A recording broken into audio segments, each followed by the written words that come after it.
عراقی ہم منصب کی دعوت پر وزیر خارجہ مخدوم شاہ محمود قریشی 3 روزہ دورے پر عراق پہنچ گئے۔ بغداد بین الاقوامی ہوائی اڈے پر عراق کے نائب وزیر خارجہ ڈاکٹر صالح التمیمی، پاکستان میں عراقی سفیر حامد لفتہ، عراق کے لیے پاکستان کے نامزد سفیر احمد امجد علی اور عراقی وزارت خارجہ کے سینئر حکام نے وزیر خارجہ کا خیر مقدم کیا۔ وزیر خارجہ اپنے مختصر دورہ عراق کے دوران عراقی ہم منصب فواد حسین اور عراق کے دیگر اعلیٰ قیادت کے ساتھ ملاقاتیں کریں گے۔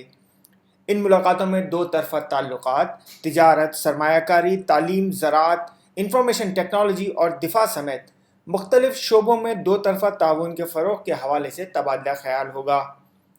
وزیر خارجہ عراقی قیادت کو مسئلہ فلسطین، مسئلہ کشمیر، افغان امن عمل سمیت اہم علاقائی امور پر پاکستان کے موقف سے آگاہ کریں گے۔ پاکستان اور عراق کے مابین OIC، اقوام متحدہ اور اس کے ذیلی اداروں کی سطح پر دو طرفہ تعاون کا فروغ بھی زیر بحث آئے گا۔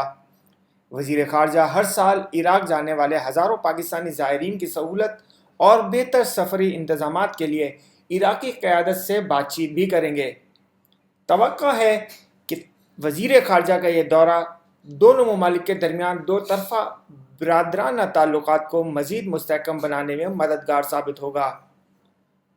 On line digital T V, اسلام آباد۔